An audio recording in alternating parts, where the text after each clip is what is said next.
Helmut tvrdi da ga iz 15 godina Gospa provela kroz apokalipsu.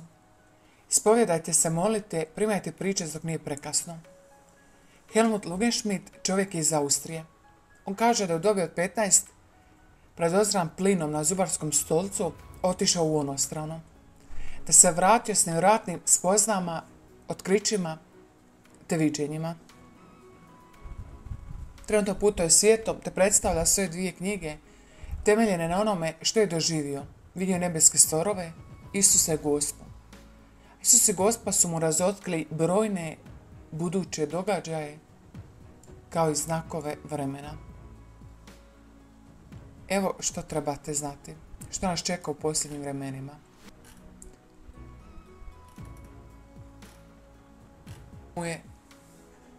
Doći će do toga da više neće biti snijega, ni nepravilnog. Te će doći do neobičajenog rasporeda zbog procesa zagrijavanja, a sante leda će se topiti s uglova.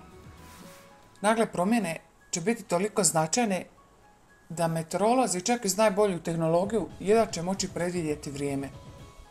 Helmutu je prikazano sljedeće.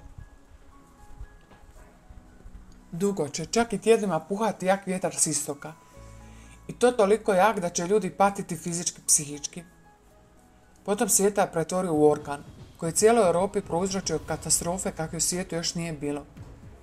Gospa je objasnila da sve to ne bi dogodilo da se ljudi u Europi obrate, vrate vjeri.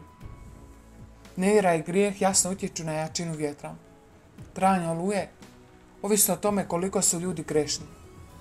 Sve oholosti današnji ljudi su zaboravili ko im je stvoritelj. U europskim državama vojska je gotovo nestala. Nebeski znaju sve tajne i lukave potaze koji dolaze. Svijet će biti drugačiji. Gospa mu je pokazala da će u posljednjim vremenima postojati skupina koja će htjeti zavladati svijetom i pod svaku cijenu usaditi ljude pečat. Gospa upozorava da to ne prihvatimo. Znakovi posljednjih vremena bit će toliko očiti da čak i nevjernici će priznati da je ovdje na dijelu neka nadnaravna sila. Množit će se grijesi, abortus, eutanazija. I toliko će se namnožiti da će cijela zemlja od toga potamnjeti. Svijet je ogreza u nevjeru i grijesima. To će utjecati na svjetlo sunca, koji će izgubiti sve sjaj. Doći će do pojave neobičnih mirisa, poplava, podizanje razna mora, lažna učenja, krivovjerja. Jer mračna sila želi u svojoj mržnjoj uništiti Božje stvorenje. I priroda će postati osjetljiva, jer ona prepoznaje da se čovjek ogriješio i zato se opire. Prirodne katastrofe postaće češće ozbiljnije u Europi i diljem svijeta. Božjem strpljenju dolazi kraj. Ljudi se ne žele pokajati. Srca su im se skamenila. Protestiraju zašto Bog dopušta te grozote. I umjesto da se pomire sami sa sobom, vrijeđaju ga više nego ikada. U njihovom ponašanju nema griže savjesti. Nestaje i časti. Bog to dopušta jer blagim opomenama nije ništa postigao.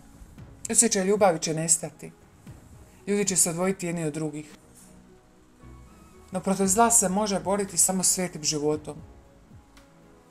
Bog želi sve ljude obratiti, ali ne dira slobodnom volju, jer to je sveti dar dan ljudima. Svatko ima individualnu odgovornost za ono što čini u stvorenom svijetu. Potrebno je pokajanje, osobno ali zajedničko pomirenje, na što su prije svega pozvani kršćani.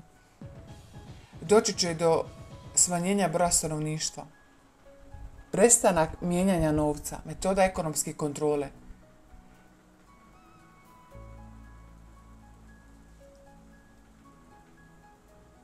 Helmutu je pokazano da će ljudi imati vizije, snove i druga iskustva koja će biti objavljena. Postojati će poseban znak posljednjih vremena, a to će biti ovaj znak. Poseban znak posljednjih vremena. Dobro će ljudi smatrati zlom, a zlo će se smatrati dobrim. Što na neki način već imamo abortus, eutanazija, slobodna ljubav, korupcija. Takav pad vjere i morala zavesti će one koji nemaju dar razlikovanja duša, da odluče što je istina, a što nije. Ljudi otvaraju vrata demonskim silama kad čine grijeh. I tad daju tim silama tame priliku da ih napadnu iznimnom snagom. Postoji rješenje. Bog ne želi da ga se bojimo, on želi da ga ljudi vole. Da ga zbog te ljubavi se bojimo grijeha jer ga ne želimo uvrijediti. Bog Otac je sama ljubav. Ne zna kako ne voljeti ljude. Ako mu se ljudi obrate svi svojim problemima, on će ih dobronamjerno putiti na pravi put.